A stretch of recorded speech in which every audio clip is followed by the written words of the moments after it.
By now, you've probably heard of ChatGPT, the AI tool that spits out answers to complex questions in just a matter of seconds. But what happens when that revolutionary technology is put into robots? There is so much promise, but also serious concerns as the robotics field tries to keep their technology in the right hands. In the first of our AI series, our chief business correspondent, Rebecca Jarvis, reports on why we all need to be paying attention to the robot revolution that's happening right before our eyes. Robots. They can already do so much, from picking up tools to delivering products, even running entire factories. We've come a long way in a very short time. Greetings and salutations, my friend. Yes. 5 years ago, I met Sophia, back then a cutting-edge robot. I'd really like to have a robot cat. Sort of able to hold a conversation. Maybe your robot cat and my real cat could play. Oh yes, they're definitely cute. Today, with the emergence of generative AI technology like ChatGPT, which lets humans get answers to complex questions in a matter of seconds, it's a whole different ballgame. We were trying to get ChatGPT control a robotic arm. And from a typical robotics point of view, what you would say is like, okay, pick up this block, place it in a specific area, and then, form the logo. We just went ahead and asked, hey, do you know what the Microsoft logo looks like? And it said yes, and was able to actually draw it using code. Robots can now take instructions in English instead of computer code, as you see in this video, where researchers direct and help teach the robot to complete simple tasks. It's not just pattern matching. This is now actually creating something. That capability is necessary and important for a lot of the things we're going to want to do in robotics. Reshaping medical care, education, and most workplaces. Your job may very well in the future, instead of like personally unloading a tractor trailer, continually talk the robot through doing it. Just like the way that the airline pilots now interact with planes is very much collaborating with an autopilot. It's not that the autopilot replaced the plane or replaced the pilot. It actually enables you to do the job more efficient and safely. But there's also the darker side. More reminiscent of a Terminator film or Black Mirror episode. Like this footage. Not a movie, but a very real robo-dog, armed with a submachine gun, firing live rounds. Always talking about it because it's always a concern. This is a problem for the category of robotics. Weaponizing general purpose robots is going to make people very nervous about seeing these robots around their communities. We wondered how companies at the forefront of developing these new innovations are answering such difficult questions. So our team got an exclusive tour of Agility Robotics' state-of-the-art production facility in Pittsburgh.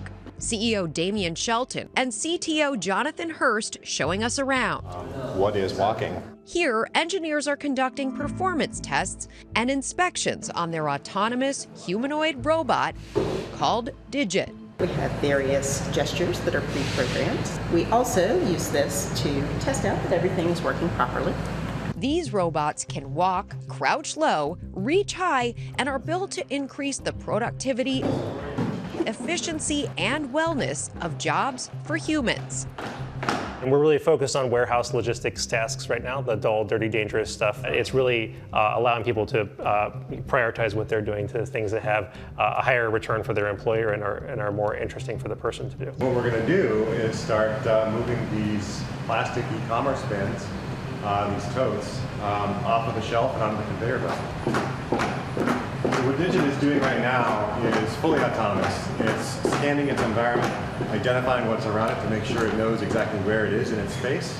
Digit can also be guided by a handheld remote. While I'm telling it what direction to go, it is planning where is safe to put its feet. And comes with a big red all stop button in case things go seriously wrong. So this is just our fail-safe to make sure that everyone stays safe. We took Digit for a stroll outside the warehouse, through the corridors of an office building, walking down hallways, turning around corners with ease before coming to a stop at the front door and giving us a bow.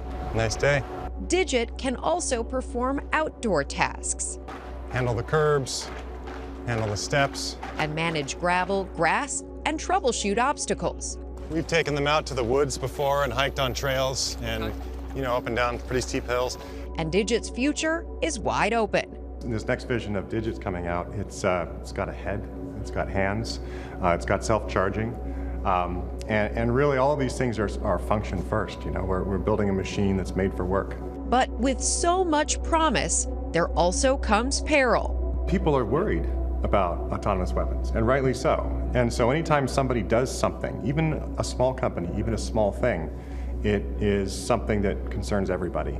And it really harms the ability of everybody else to do good with robotics. That dog video and others like it, prompting Agility and 5 other leading robotics companies to sign an open letter against the weaponization of their robot technology. Unsurprisingly, roboticists also think about the implications of all the technology that we build. We don't want to see our robots causing harm, being weaponized, being used in a military context. The letter that we signed is, a recognition to society that, hey, we in the industry can see this as being a problem, and that ultimately this is really an identification of a risk that we would hope that it's broader social conversation around. The letter, more important than ever as law enforcement across the country debate how to integrate robots into their work.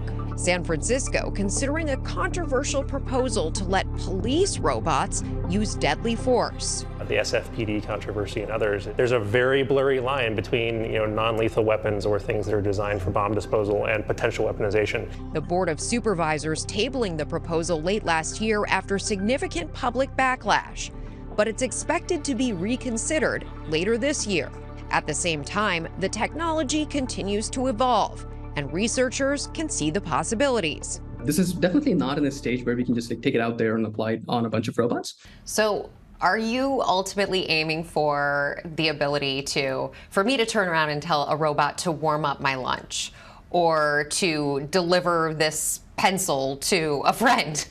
Ultimately, yes. A major advancement in a short time. Do you ever get freaked out by your work? Does it scare you? I wouldn't call it fear, but I do. It reminds me, like how much more needs to be done in terms of establishing the right guidelines and having the right kind of framing in mind as we develop these techniques and how we ensure that this doesn't fall in the wrong hands. Microsoft and OpenAI, along with the robotics world, urging caution as we head full throttle into uncharted territory. We can't necessarily prevent all bad things from happening, but with disclosure and shining the light on the underlying systems that let these technologies work, that is a huge step towards making them safe for people. That's going to require a lot of thoughtful implementation work, and I say my view is people should be very careful about that. This is a completely new enabling thing. And we're right in the middle of that change of that technology, and that is super exciting. Exactly how that happens is kind of up to us. So I want to bring these robots into the world in a way that is as positive, as helpful, as productive as it can possibly be.